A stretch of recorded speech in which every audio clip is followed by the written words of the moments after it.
Okay, today we're going to work on the window trim and the baseboards and try to get that as far along as I can. That's probably going to take up the day, plus hopefully some more plaster work. Yeah, let's go. All right, I'm all set up in toy room, office, nook, whatever you want to call it. Set up with a miter saw. Stan came home the other day with some more pine boards. I primed those yesterday, and that's what I would rather use, especially in this living room, just for consistency. The toy room could probably use the other boards that were reclaimed, I guess you could call it. So we'll start with the new boards in the living room here.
There, I think that looks really nice. I should say that, I mean, this is a bit nerdy, but the profile is slightly smaller than what you would have in a traditional Craftsman. Normally it's like, these I cut to, I think they're 1 by 1 or 3/4 by 1. And normally that would be 1 by 2. So you'd get a little bit more of an exaggerated profile, but because I'm not going for a craftsman window, I'm going for farmhouse style. I didn't really want an exaggerated profile, I just wanted it to be really simple. Yeah, so I kind of did my own thing, and I think that turned out really nice. You can see the ducks outside. I'm gonna work on the baseboards now, which is just a 1x8. There's a little bit of space underneath the baseboard. I think I'd rather caulk it than put like a shoe trim on. I hate shoe trim, and I think it ruins the profile. So I have a little bit more to do by opening to the kitchen and around to the other side where there's a lot more scribing to do. Anyway, I think that looks pretty good.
It looks pretty rough, you know, but it's been scribed in. You can see how messed up the floors are. I'm not doing the entryway yet, that piece around the corner, because I still need to do the transition strip, and it's probably going to be one of the last things we do. I don't really know how I'm going to trim their transition. I have to look up what people do. And same with this. This is the downstairs bathroom in here that hasn't been redone yet, so it's a raw space and it's gonna be gutted. So either we'll put new wood flooring down in this area, this is where the closet is going to be, or we'll continue the tile from the bathroom. So I have this piece to do, and then that corner.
All right, the brown spots are leaf prints. I primed the wood outside and left it out there, and the leaves fell and made little leaf imprints on the wood. I don't know if you can, little maple leaves everywhere.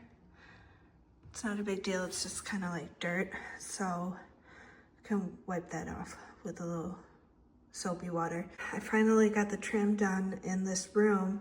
You can see it's not perfect, you know, but with a little caulk and some filler and paint, I think it'll be just fine. You can see how off the floor is. Pretty crazy. Finish that too.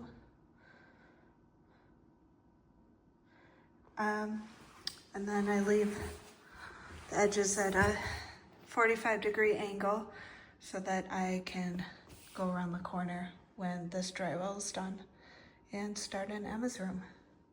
All right, it's that time of day again that we're gonna do some plaster work in Emma's toy room. So let's go.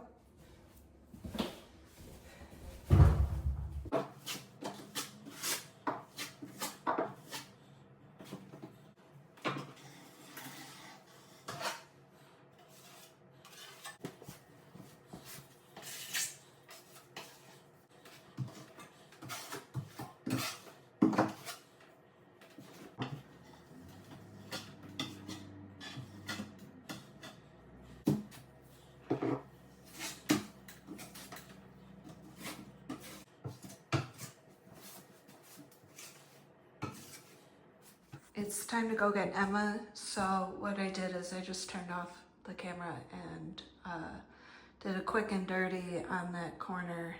It'll dry, I'll give it 48 hours to dry thoroughly, and then everything will get a touch-up coat, you know, a nice skim, really smooth it out. Let that dry, and then give it a good sand, and then it can start priming in here. I want to get this room sanded down and smooth before I bring any furniture into the living room because it makes a huge mess. It's very fine dust and it gets everywhere. So yeah, we'll sand this down, hopefully prime it, and then by then the living room should be finished and all the furniture can come in and I can continue painting this room and making it into a super cool toy room. All right, bye.